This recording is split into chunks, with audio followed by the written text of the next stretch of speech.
Hello and welcome to another exciting episode of College Football Update.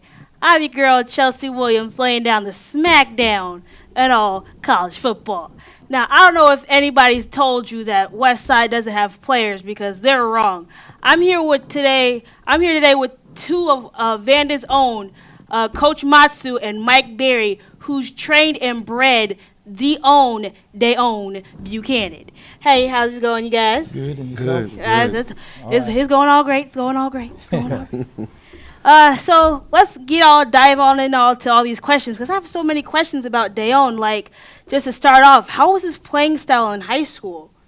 Dayon in high school, he was very passionate. When he came to me as a freshman, you could just tell by his look that he was real passionate about playing the game. And you were going to get 48 minutes out of him every single game. So it was pretty good. Oh, that's really interesting. How is his personality on and off the field? Because, a lot of high school kids like to get all rowdy thinking they could get that playing time early. On the field, his personality was much different from most high school kids.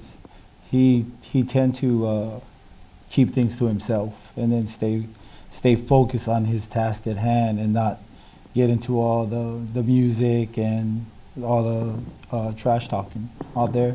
Off the field, he was a humble kid. If you walked up to him and wanted to get all excited for him and have him talk about himself, he had a hard time with that. He would talk mostly about his teammates and how they made him better and things like that. He has a good character. That's very interesting. I mean, just seeing him now, like, just playing football, it's just, like, really crazy, like, where you see that really to himself kind of guy to a very impactful player. Do you think Washington State was a good fit for him? Yes. In fact, through all the schools that were trying to get him, my main concern was the emphasis on getting him on the field as soon as possible. He was an impact player. Washington State, talking to their coaches, I told them what kind of player he was and what he can do for them. And I wanted him on the field as soon as possible. I wanted him to play all 4 years. And I thought Washington State was the best fit for what we run at Vanden defensively. He would fit real easy into Washington State's defensive program.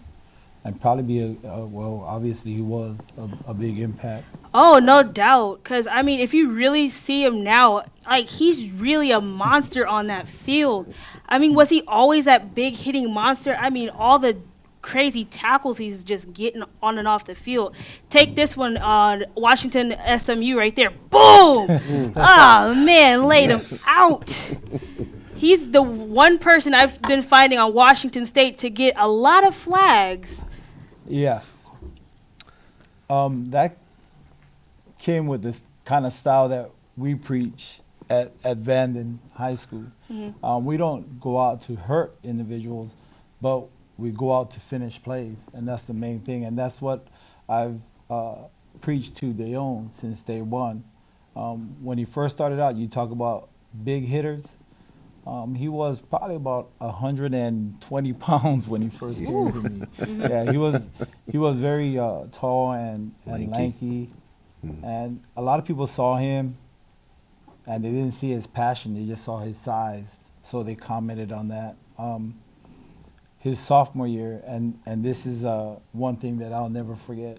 Our varsity had one of the top running backs in the league, and Dayon put a hit on him, and they both just stared at each other. Ooh. Yeah, it was. I've never gonna. When you saw it in real time, when they played it, mm-hmm. it was amazing. everybody thought he was going to get run over, and they both hit, and they just looked at each other and nodded and went back to their respective huddle. Looked like two Rams colliding. Yeah. I mean, even though too, because it's so surprising, especially when Washington State went up against Oregon, to see him just compete with fast break plays, and he even got 2 interceptions from Marcus Mariota, the Heisman quarterback. Yeah. It's so surprising. I think it's really cool to see Dayon just really compete to that level. What's your take on the coaches at especially defensive coaches over there at Washington State? Washington State's coaching staff, his first 2 years, I got to know Coach Ball and Coach Wolf and talk to them respectively. Coach Wolf was a quiet guy until you got him on the field, and then he got all excited. Mm-hmm. And then these past 2 years, getting to know Coach Leach and their defensive coordinator, it's just talking to them, they say, how did he end up being the way he is? And like I said, it's just his passion. His passion, I had a little bit in helping him, but his passion was the main thing that got him to where he is right now. He deserves that. He's one of the hardest working kids that I've ever seen, and he always asks questions. He always wants to learn. Mm-hmm. He always feels that he has more to learn. So he'll be someone to watch on Sundays, I believe. Yeah, I can really see him going into at least the second round. He's somebody to watch, because I say a lot. There's a lot of players in the college football where this is a player to watch, this is a player to watch. Yeah. But for Dayon, he's actually the player to study, because even though sometimes he doesn't get those big hits, he's somewhere around that football. Yeah. And that's very, very dangerous. I really I commend you for that. Yeah, it's true, but that's just his mentality. Mm-hmm. He wants to be in every play. We had a saying when he was playing for me his senior year is I told him that your field, your playing field is sideline to sideline, end zone to end zone. I said, you may be in one spot, but that's your responsibility, and he takes it personally. Every time he steps on the field, he believes that his responsibility is the field, the whole field of play. Mm. So, is it really surprising then to see his brother actually follow into his footsteps, going into Washington State, playing side by side? Well, yeah, it wasn't surprising. His brother has, I can't say the same passion. Between Dayon and David, they two have 2 different types of passion. Mm. Dayon's passion, well, obviously you can see, and David's passion is being the hardest worker and being a playmaker, a difference maker. Mm. In high school, he always wanted to make a difference. He always wanted the ball, David speaking, and he wanted to make a difference. So his impact going to Washington is something that we had planned for when he was a sophomore in high school. We talked to the coaches in depth. His parents talked to the coaches, and we felt, and they felt, Washington State felt that he would be a good fit there. And from what I'm told, he's their number 1 player for the Scout non-traveling team. And he traveled with the team to, I think, a few of their games. And he's impressing the coaches down there. So he's gonna come into his own doing it the way David does it. It's gonna be a lot different. I mean, don't expect the same play from David as you see from his brother. It's gonna be a lot more different. Mm-hmm. And no, I was going to say, in my opinion, David is more offensive oriented. As Coach Motts was saying, he likes to be a difference maker, a playmaker. David does play defense very well, but his forte is offense. David is, I guess you can say, very agile and very limber. Some acrobatic type catches. He catches everything. David will catch. He will catch stuff that Dayon just does not catch. So yeah. David is very focused on the offensive side of the ball. So do you think, since his brother already left a large impact on Washington State, do you think David will leave his own, not try to shadow his brother? Well, when you talk about shadow his brother, they're both going on different paths. But, to ask any player, whether he's your brother or another college player, to get out of the shadows of what they own did, that's difficult. That's a pretty big difficult shadow. for anybody. For what his brother is doing, while progressing, while under that type of pressure, I think his brother's doing a great job. I've always preached to them that don't compare each other. I talk to their parents about don't compare the two together because they're both separate. They're on their own separate path. And so I just kept David on track on what he needed to do, not to worry about what Dayon is doing, but what he needed to do to solidify his own self. And then once that is done, I believe once that is done, that when you look back on it, them two, they'll see that they both were successful during their college years. So. Anything to add? No, I think he's pretty much said it. He summed it up there. All right. So just, after all the big hype for, your two players that are now into Division I, what's your guys' emphasis defensively for your players now in high school so they can get to that level as well? Well, defensively, when the kids first come to the school, it starts out with our JV program. And down there we have Coach Tarango, which is a defensive coordinator for our JV program, and he makes it possible, and he teaches what we emphasize to make it easy for us to transition from JV to varsity, and the kids get a firm base when they come into high school. A lot of the kids that come in, they've never played football before, but most of the kids that came in have played Pop Warner or anything like that. So basically, it's me just teaching them our defensive system. So he helps me down there, so when they come to me, then it's just me cleaning it up, trying to get them better at what they're doing. For us, the emphasis on defense that we push is called a JAMF system, and it's spelled JAMF, and what it is just aggressively mean football. And that means from whistle to whistle, you have to be aggressive. If you're not, if we don't find that in an individual or a kid that's on the field, we work with them. We have sessions with them. We try to get them into that mind frame. The JAM system, everybody runs a certain defense. Our defense is a flex defense. I don't try to tell kids that this is the way you have to do it.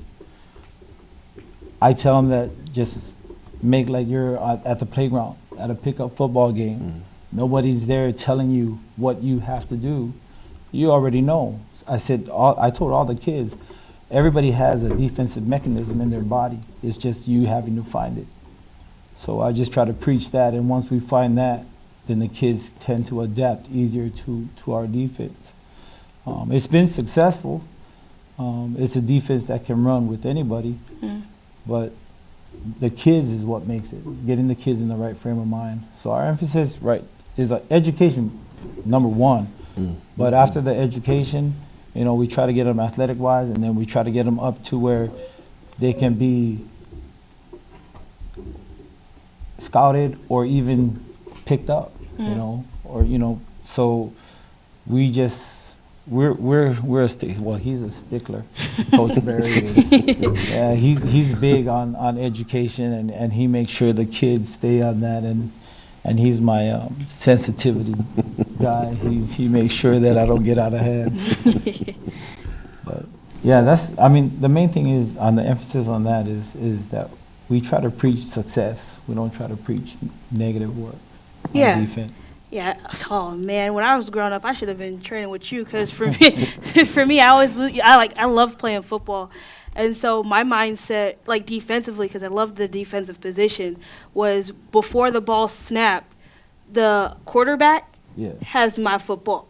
So wow, I'll try any way I can to get my football back. That goes right along with this. Line line 2 in our Yes, handbook. Yeah. I For thought that. well, our defensive line are called beasts. Mhm. We call them beasts because that's what we ask them to do. And I just tell them the football is like your big turkey, your ham. Go get it. Yeah. You got it. Go get it. And they pretty much they go out there and get it. Yeah, you would have fun. Oh gosh. You would've- Ooh, if I was younger. With that attitude, you'd have a good time Yeah. on that D. So finally, who can you see just, like JV or now, like who's getting up there to the point where you can actually see them in a Division I school? Wow. Well, this year we have 2 seniors that have an opportunity to be breakout players at the next level, and that's Dion Williams and Elijah Williams. Mhm. And for us to see those, one of them's an offensive player, Dion Williams. He's just an amazing kid. If you get a chance to watch some of his highlights, some of his catches, it's just he seems to amaze us every game. Mhm. And Elijah Williams, he's our middle linebacker, and he's asked to do a lot of different things on the field, and he's the one that keeps everything under control and makes sure everybody's lined up right, and so he's got a lot on his shoulders, before snap. And then under them, we have some juniors that are really good. One of them is a project that I've been working on since he was a freshman, Devin Bruner, and I believe Devin will be a factor coming out to college. In fact, 2 colleges already talked to him as a junior, and they're interested. So, and one of them, both of them are in the Pac-12. Ooh, ooh, ooh. And one of them is not Washington State. But, and then Elijah Williams has a younger brother, Isaiah Hamilton, Yeah. and he's a great running back. But he's only a sophomore, so he has 2 more years. And him coming out, I believe he'll be a difference. And then we have another junior, Javen. Yeah, Javen White. Yeah, Javen White, and he's just a freak of nature. I mean, no matter what he's playing, if he's playing badminton, tennis, Very elusive. golf, he's very elusive. he just picks up quickly, Mhm. and he tends to excel at it. Yeah. Ooh. Like, is his number 5 by any chance, or who's number? Javen? Yeah. That's No, 11. That's I think he's 11. yeah. He's Is he 11? Number 11. And who's Number the? 5 is There's, Rin. there's right? no 5. There's no 5. I That's thought Rin. 6.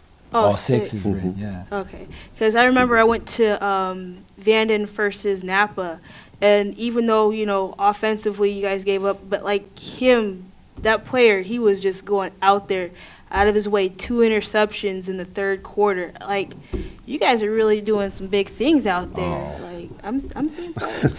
That's You one know of who the she's things. talking about? That's one of the things She's that we talking try about to Billy. instill in them. Yeah, Billy? Yeah, Billy we Hurd. instill in them. Yeah. Just never give up. Don't give up. And that's good. Yeah. But I mean, the whole thing is what we do is on defensively, we try to tell each individual that there's 11 people on the field. Mhm. And as long as you play as a team and you stick together, you communicate, there's always a possibility you can come out on top. Mm. You still have to play the game. So I try to instill in those kids that no matter who we play, no matter how big or how tough the opponent is, that we have a chance. In fact, this year we traveled to Idaho, and we played the biggest school in the state of Utah. Oh, wow. They had 112 players on their team, 112 players on their team, and we went up there with 31. And you look about David and Goliath, but we ended up just beating them bad. The kids just believed in themselves. Hmm. Because I told them, I said, there's only 11 people that are allowed on the field. The rest of them are just watching. So just play your game. Yeah. And they went out and they did well, and I was proud of them. So. Ah, man. Thank you very much, Coach Matsu and Coach Barrett. Oh. So now that we got through all the hard pressures of the Q&A. Yeah. Let's talk about Dayon's next game. So even though he doesn't play Week 11, he does play Week 12 against Arizona. So what's your guys' take on that game? That's going to be a tough one. Arizona, I think Dayon will have to be a factor on the outside, especially on the quick passes. On the run, the linebackers that Washington State has, I think they'll stop the run. They just got to make sure that they don't get beat on the edges. The edges are going to be the corners are going to have to step up, but I believe Washington State will pull this game off. Yeah, I think they have a little bit more to fight for because the start of their season was a little bit rocky. Yeah. Whereas Washington State, you guys had something to prove each week, and even though the couple of losses, it's like the wins meant more. So it's like I feel like, with this 3-week loss, this fourth one, that one's going to be all yours. Yeah. So let's get back into Week 11 though. 2 games to watch, especially y'all out there too. Oregon, Stanford. That is the game to watch. Even though it's not a rivalry game, best believe Pac-12 treats it just as that. So, for you guys, what's your guys' take on this game right here? I want Stanford to win. I want Stanford to win. Oregon's, they're just a machine right now. They run like clockwork. They're well oiled. They're well trained. But you can't take Stanford lightly. Stanford always has something in their pocket to come out with, and I believe Stanford's going to pull something out, and that'll be a good game. I don't want to call it an upset because I like Stanford, but yeah, I like Stanford. I myself, I think I'm a Stanford. I'm pushing for Stanford too, but I think as you said earlier, not Stanford, but Oregon is a machine right now, and they're going to do what Oregon does. Stanford is not the same team as they used to be, but yet they are still a factor. I'm thinking Oregon may pull this one out. He did. I'm just saying they may pull this out. He did. But what I will see is a good game. All good about Stanford, right? And then he picked Oregon. He got a little bit of Lee Corso there. I'll still have my Stanford hat in hand. All right. I'll have my Stanford hat, but I will wear my We Want Bama T-shirt with pride. Yeah. There it is. I will wear it with pride because out of everything, I want to see that happen. They're so hungry. I want to see Oregon against Bama. They're so hungry. Take it to them. Yes. And finally, the last game to watch is a rivalry game between LSU and Bama. So for LSU's not weak schedule, they're kind of rocky, more to say the least. I mean, they had a win against Georgia, a loss here, a win there, and Bama is just roll tide. What's your guys' take on this one too? Well, I didn't know I was sitting by Bama. I'm not a big fan on Bama, but with all their whole schedule, that's all they're doing, just rolling on. They are. I mean, like I talked about Oregon being that team, Alabama is that team in the SEC. LSU, they're just fighters. Just like from where they're at, they fight out of the swamps. They fight out of. I mean, they won't stop. I believe LSU can pull out this game if they just stay within themselves and not try to match the hype that Alabama has. Ooh, upsets. So, if LSU stays within themselves and stay within their game, I believe that they'll give Bama a hard time. Bama hasn't been challenged yet to this point. So this will be a big statement game. Alabama has more to lose in this game. LSU has a lot to gain. So, like you said, it's going to be a nice rival game, but don't underestimate LSU. They will come out fighting. Ooh. LSU has been known to have a trick up the sleeve and whatnot. It could be a very good game. Alabama has actually kind of coasted through their season. They've been doing the things that they need to be doing week in, week out. I've heard people, talk about the strength of schedule with Alabama. Yeah. But it's definitely kind of watch. Definitely have to watch that game to see what LSU is going to do. You just gotta watch it just to see. Hello, man. Who you pick? I know what you're gonna say. Well, I told you what I want to see. He don't want to say it. Yeah, you don't want to say. He don't No. He don't I wanna told say you what it. I want to see. I want to see Oregon, Alabama. Oh, I do too. Yeah, it's gonna be. So I'm gonna have to go with Bama with that one. Week 11 gonna be mud on his face. He's gonna be like, "Wow, I should have said Stanford. Oh, I should have said LSU." Yeah, there you go. Well, that's all the time I have over here. Thank you very much, Coach. No, thank you very Oh, much. gosh. It was so much Appreciate fun. it. Yeah, thank you. Yes. I'm here, Chelsey Williams, at the Solano College, reminding you guys, study up, because next time you guys come in here, I'm going to school you.